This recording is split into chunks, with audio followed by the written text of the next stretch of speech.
Hey, podcaster, I'm Tim Wahlberg, your podcast performance coach, with another actionable tip so you can grow your podcast authority, generate leads, and convert with ease. Today's tip is use your podcast to become the go-to real estate agent in your market.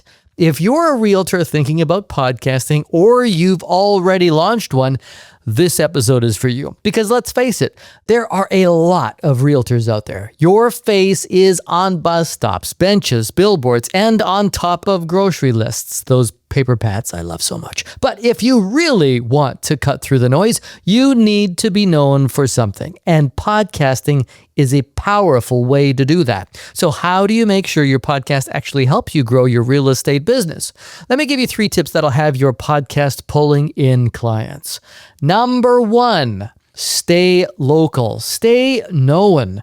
Realtors, hear me when I say this. Your podcast is not for other realtors. Did you get that? Unless, of course, your podcast is about building an incredible, successful real estate brokerage firm, then you were talking to other realtors. So understand this, though.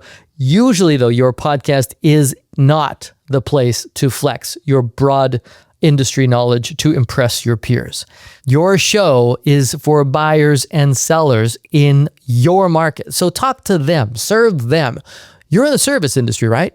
Serve. Make your show about your city. Get hyper local. Share neighborhood profiles, school rankings, walkability, where the best coffee shops are, the neighborhoods, and which parks have the best swings. If you specialize in West Crackanut, own it. Don't just mention your area, make it the star of your show. This helps you build authority locally and builds trust with people looking to buy or sell right there. Want to be known for helping first-time buyers? Focus your content there. Specialize in luxury listings and luxury neighborhoods. Well, make your show sound like it. What you focus on is what you will become known for. So be intentional. Okay, so tip number 2, promote the podcast. This one does seem obvious, and yet many podcasters miss it. You're already marketing yourself. You've got flyers and signs and car wraps, maybe even branded water bottles. Why not slap your podcast on there too? Your podcast isn't extra marketing. It's better marketing. It's you building a connection with potential clients in a way a fridge magnet never could. So promote it on your bus shelter ad, on your car, on your website, on your business cards. Shout it from the rooftops. Okay, not literally, unless you are selling the penthouse. Because what's the point of a podcast if no one knows it exists? You wouldn't print a bunch of branded notepads and not hand them out, right? Get it out there. And here's tip number 3. Keep it evergreen and current. This tip is next level, and I guarantee 99% of podcasters aren't doing this.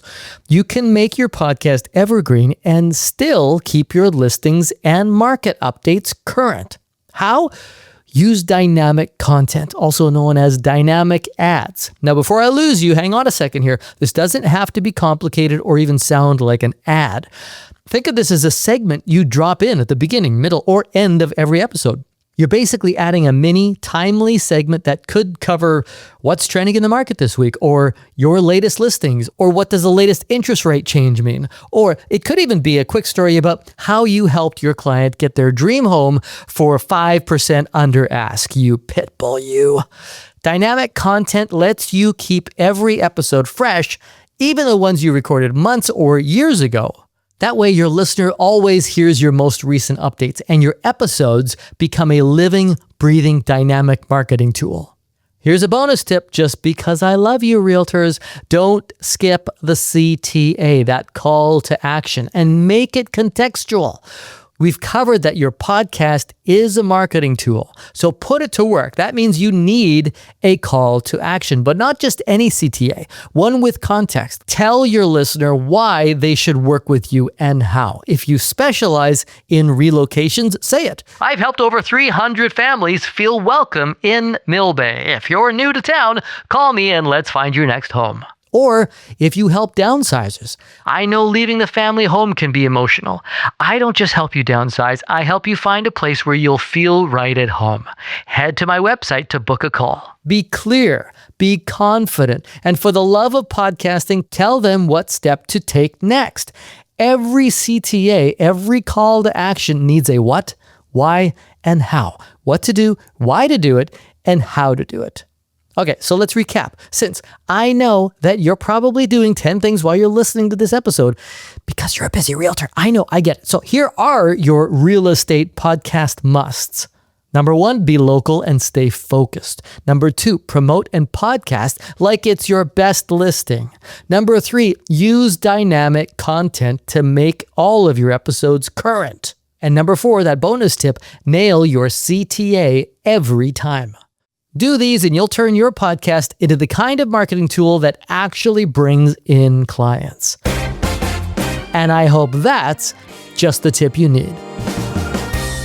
If you're ready to get strategic with your real estate podcast or any podcast, book a free podcast coaching call with me.